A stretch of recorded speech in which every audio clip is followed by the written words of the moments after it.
Saudi Arabia के अंदर ये अनाउंसमेंट हुई है, मस्जिदों के इमामों पर बैन लगा है कि वो मस्जिदों के अंदर बैठकर फ़लस्तीन का जिक्र ना करें।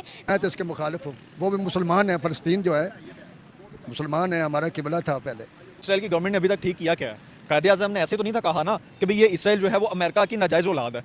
तो जब तक ये फ़लस्तीन को आज़ाद रियासत तस्लीम नहीं करता, उसको हक़ खुद इरादियत नहीं देता, उसको आज़ादी नहीं देता, उसको एज अ एक कंट्री, एक मुल्क तस्लीम नहीं करता, हम उसको तस्लीम नहीं करेंगे। हमास ने अगर उनके एक जो निहत्ते हैं या जो उनके मजलूम लोग हैं उनको अगर मारना होता, तो जब हमास ने उनके लोगों को किडनैप किया था और कई दिन तक अपने पास रखा, तो वो मार भी तो सकता था इसराइल की तरह।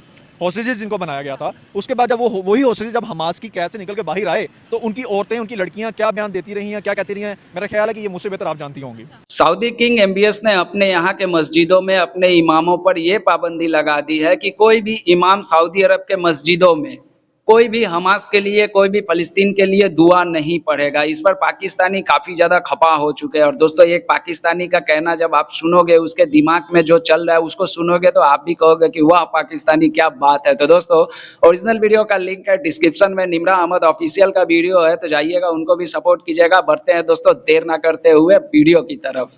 अगर यहाँ पर असूलन बात की जाए तो सऊदी अरेबिया कहता है कि जो आम सिविलियंस मारे जा रहे हैं फ़लस्तीन के अंदर, हम उनके साथ हैं, but we don't support Hamas, क्योंकि वो कहते हैं कि इनके मिलिटेंट्स हमारी भी कंट्री के अंदर मौजूद है और ये एक तरह की प्रॉक्सी वॉर लड़ रहे हैं। वो ये कह रहे हैं, वो कहते हैं हम नहीं सपोर्ट करते। आपको पता है कि अक्टूबर में जब अटैक हुआ था, हमास ने इसराइल पर अटैक किया था, किंग फैसल जो कि वहाँ के हैं सऊदीया के, उन्होंने एक स्टेटमेंट दी थी कि मैं उस चीज़ को कंडेम करता हूँ कि मुझे यहाँ कहीं इंसानियत नज़र नहीं आ रही। हमास ने जो किया वो भी गलत किया, क्योंकि उन्होंने आम निहत्ते लोगों पर, जिसमें 1000 से ज़्यादा आम इजरायली सिविलियंस मारे गए थे, वो भी गलत किया। और साथ ही साथ उन्होंने ये भी कहा कि इसराइल की जो गवर्नमेंट कर रही है वो भी गलत कर रही है। देखिए, इसराइल की गवर्नमेंट ने अभी तक ठीक किया क्या है? कायदे आज़म ने ऐसे तो नहीं था कहा ना कि भाई ये इसराइल जो है वो अमेरिका की नाजायज़ औलाद है। तो जब तक ये फ़लस्तीन को आज़ाद रियासत तस्लीम नहीं करता, उसको हक़ खुद इरादियत नहीं देता, उसको आज़ादी नहीं देता, उसको एज अ एक कंट्री, एक मुल्क तस्लीम नहीं करता, हम उसको तस्लीम नहीं करेंगे। सऊदी अरेबिया क्योंकि उस वक्त ना खित्ते के अंदर पीस था, तो एकदम से जब हमास ने अटैक किया तो फिर वो एक बहुत बड़ी जंग की शक्ल इख्तियार कर गया। मैं उसी तरफ आ रहा हूँ ना। अब वो अच्छा, अब ये बात हो गई। अब हमास का उन्होंने कहा है कि अभी जैसे कि आपने कहा कि उसने हमास ने ये किया है तो इसलिए हम ऐसे करते हैं। देखिए, हमास ने अगर उनके एक जो निहत्ते हैं या जो उनके मजलूम लोग हैं उनको अगर मारना होता, तो जब हमास ने उनके लोगों को किडनैप किया था और कई दिन तक अपने पास रखा, तो वो मार भी तो सकता था इसराइल की तरह। हॉस्टेजेस जिनको बनाया गया था, उसके बाद जब वही हॉस्टेजेस जब हमास की कैद से निकल के बाहर आए, तो उनकी औरतें, उनकी लड़कियां क्या बयान देती रही हैं, क्या कहती रही हैं, मेरा ख्याल है कि ये मुझसे बेहतर आप जानती होंगी। उन्होंने वहाँ पे आके कहा, उन्होंने इस्लाम को वहाँ पे कहा कि जी इस्लाम वो नहीं है जो हम समझते हैं, और मुसलमान वो नहीं है जैसा आपने हमें बताया हुआ है। बहुत सारे हॉस्टेजेस उनके ऐसे थे, उनकी कैद से जब बाहर आए हैं तो उन्होंने इस्लाम कबूल किया हुआ है, वो अब कन्वर्ट हो चुके हुए हैं यहूदियत से, या आप कह लें कि अहमदियत से वो मुसलमान हो चुके हुए हैं। तो यहाँ पे जो बात आ रही है ना, किंग फैसल ने भी जो बात कहा था कि इसराइल ने जो किया हम उसकी भी मजम्मत करते हैं, लेकिन हम हमास का साथ नहीं देते हैं। मसला ये नहीं है, मसला ये है कि यार अपना दो हमास का साथ, अपना उनकी सपोर्ट करो, हमास की सपोर्ट करो। लेकिन कंट्रीज हमास को नहीं सपोर्ट करती हैं। नहीं, मैं वही बात करूँ ना, वो मैं सऊदीया की बात करूँ, आपने सऊदीया की बात की, अभी ना करो आप उसको सपोर्ट, लेकिन एटलीस्ट आप ये तो ना इस वक्त कह दो कि भाई आप अपनी मस्जिदों में या आप अपने चौक में, चौराहों पे आप फ़लस्तीन के लिए आवाज़ उठा नहीं सकते, इसराइल के खिलाफ बात कर नहीं सकते। मैं इसकी आपको वजह बताती हूँ। उन्होंने कहा है कि ये एक बहुत बड़ा पॉलिटिकल इशू है, और मोहम्मद बिन सलमान ने ये भी स्टेटमेंट दी थी कि मेरी 70% जो आवाम है वो मुझसे यंगर है। ये इतना बड़ा, इतना ह्यूज मसला है कि उनको इस बारे में नहीं पता, अभी पहली दफ़ा उनको भनक लगी है। पॉलिटिकल इशू है ये, तो मैं अपनी आवाम को उस चीज़ में नहीं घुसाना चाहता। ये हमारा पर्सनली मेरी चॉइस है कि मैं इस बारे में बात करना भी पसंद नहीं करता, ये हमारा मैटर नहीं है। और अभी भी यही कहा गया है कि ये एक पॉलिटिकल सिनेरियो है और पॉलिटिक्स पे ये बात जाएगी, तो मैं अपनी आवाम को उस चीज़ से दूर रखना चाहता हूँ कि मक्का मदीना के अंदर उनकी बात ना की जाए, पॉलिटिक्स ना छेड़ी जाए। नहीं, देखें, अगर वहाँ पे इनकी बात नहीं की जाएगी या वहाँ पे, अच्छा अभी ये हज गुजरा है तो वहाँ पे इन्होंने भी फ़लस्तीन के लिए दुआ भी तो की है ना, इनके इमाम ने बैन कर दिया ना। वही मैं कह रहा हूँ ना, वहाँ पे उन्होंने दुआ की है। अब वो उन्होंने बैन कर दिया है, उन्होंने मसाजिद में बैन कर दिया, उम्रा हज के मौका पे उन्होंने उसको बैन कर दिया हुआ है। अगर हम वहाँ पे अपनी दुआ नहीं मांग सकते हैं, वहाँ पे खुल के अपने लिए ही दुआ हम नहीं कर सकते हैं, तो मेरा नहीं ख्याल कि फिर ऐसा हज उम्रा करने से बेहतर है वहाँ पे जाके जब पकड़े जाना है, वहाँ पे जाके जब हमने उनकी बात करनी है, किसी की बात करनी है, तो इससे अच्छा नहीं हम फिर घर ही बैठ जाते हैं। बल्कि अभी रिसेंटली ऐसा भी हुआ है कि पाकिस्तान के कुछ फ़कीर जाते हैं तो उन्होंने पाकिस्तान को बैन करने का भी सोचा हुआ है, ऐसी बात चल रही है, कुछ मेरे सुनने में आया, पता नहीं अब ऐसा है या नहीं है। अब बात रही यहाँ पे पॉलिटिकल की, देखिए मैं अपनी मर्जी आप पे नहीं थोप सकता, आप मेरी मर्जी अपने मुझ पे नहीं थोप सकते। अगर उसको नहीं पसंद है आप खुद उस इसराइल के खिलाफ बात करना, लेकिन एटलीस्ट अपनी आवाम को तो ना इस चीज़ पे अपनी मर्जी को उन पे थोपे।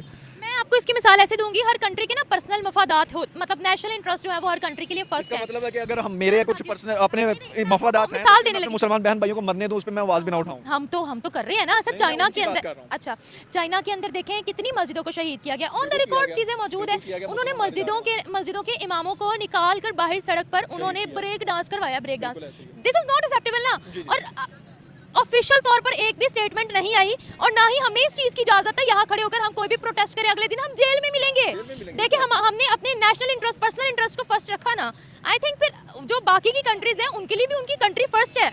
बिल्कुल है, उनकी कंट्री फर्स्ट है, लेकिन इसका मतलब ये थोड़ी है कि अगर कहीं पे मेरे भाई को या मेरे बहन को मारा जा रहा है तो मैं सिर्फ इस वजह से आवाज़ ना उठाऊं कि यार मेरे उनके साथ कोई या तो तिजारत का लेन देन चल रहा है या मेरा उनके साथ कोई पॉलिटिकल ऐसे मामला चल रहे हैं कि जिसकी वजह से मैं एक दफ़ा चुप कर दूं। हाँ, जब मेरे मफादात पूरे हो जाएंगे, जब मेरा मतलब निकल जाएगा तो फिर मैं उनके खिलाफ बात करना शुरू कर दूंगा। अगर ऐसी ही बात होती तो फिर ईरान क्यों आगे जा रहा है?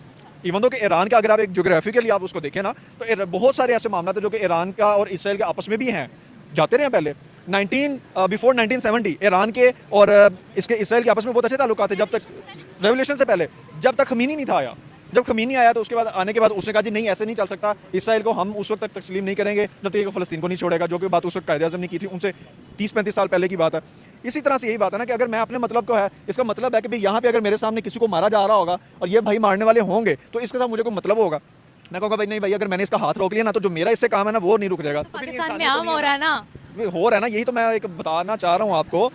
दोस्तों वीडियो आप लोगों ने देखा पाकिस्तान के इस लड़के की जो दिमाग की जो सोचने की क्षमता है, आपने उसको भी देखा। देखिए सऊदी अरब ने बहुत ही अच्छा फैसला लिया है, मैं इसको अप्रिशिएट करूंगा। क्यों? क्योंकि देखिए मैं एक रिसर्च कर रहा था सऊदी अरब के बारे में, मैं पढ़ रहा था, तो उसमें सऊदी अरब के बारे में मैंने ये पढ़ा कि सऊदी अरब में लगभग वहाँ की 68% जनसंख्या है जो कि युवा है, काफी युवा है। और सऊदी किंग ये नहीं चाहते हैं कि इसराइल और इस्लामिक वर्ल्ड की जो एक लड़ाई है उसको अपने युवाओं के दिमाग में चढ़ाया जाए। इसीलिए सऊदी अरब ने अपने इमामों को सख्त निर्देश दिए हैं, अपने मस्जिदों में सख्त निर्देश दिए हैं ताकि वहाँ पर कोई भी हमास के लिए, फ़लस्तीन के लिए किसी भी तरह की कोई भी दुआ वहाँ पे ना पढ़ी जाए। और ये अच्छी बात है क्योंकि देखिए सऊदी अरब को लोग जानते थे कि सऊदी अरब एक रूढ़िवादी परंपरा और रूढ़िवादी सोच रखने वाले देश के रूप में जाना जाता था, लेकिन जब से वहाँ के मोहम्मद बिन सलमान किंग बने हैं तब से सऊदी अरब में काफ़ी ज़्यादा बदलाव आया है। दोस्तों सऊदी ने वहाँ पर पहली बार सिनेमा हॉल खोले, सऊदी अरब ने वहाँ के महिलाओं को ड्राइविंग करने का लाइसेंस दिया,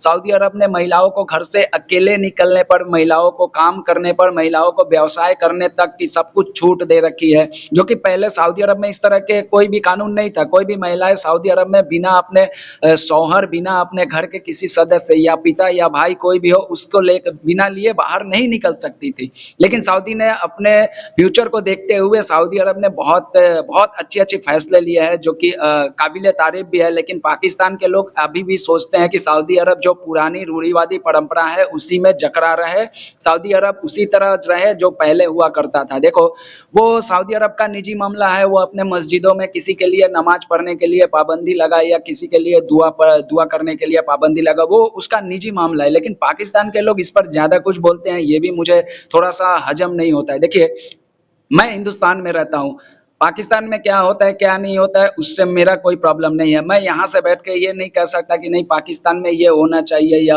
सऊदी अरब में ये होना चाहिए या बांग्लादेश में इस तरह से होना चाहिए। हाँ, अगर कहीं पे जुल्म होता है, कहीं पे अगर कोई अत्याचार होता है तो उस पर आवाज़ उठाया जाना चाहिए। जैसे पाकिस्तान के लोग इजराइल के खिलाफ आवाज़ उठाते हैं, हमास के सपोर्ट में आवाज़ उठाते हैं, फिलिस्तीन में मारे गए बच्चों के हक के लिए आवाज़ उठाते हैं, अच्छी बात है, इंसानियत के लिए आवाज़ उठाना चाहिए, मैं भी आपके साथ हूँ। लेकिन अब इस पर ये दखल देना कि नहीं सऊदी अरब ने ये क्या कर दिया, वो क्या कर दिया, ये मुझे थोड़ा-सा समझ नहीं आ रहा है। दोस्तों क्या कहिएगा पाकिस्तानी लोगों के सोच के बारे में? कमेंट बॉक्स में ज़रूर जवाब दीजिएगा। ओरिजिनल वीडियो का लिंक है डिस्क्रिप्शन में। सऊदी अरब ने क्या सही फैसला लिया, सऊदी अरब ने क्या गलत फैसला लिया, इसके बारे में भी ज़रूर बताइएगा। और इस पाकिस्तानी बालक के बारे में जो कि मूंछेधारी और मुझसे भी लंबा-चौड़ा, हट्टा-कट्टा हो गया, लेकिन इनके सोच के बारे में भी ज़रूर एक कमेंट कीजिएगा। ओरिजिनल वीडियो निम्रा अहमद का है तो लिंक है डिस्क्रिप्शन में, जाइएगा, सपोर्ट कीजिएगा। मिलता हूँ किसी नेक्स्ट वीडियो में, तब तक के लिए दोस्तों जय हिंद, जय भारत।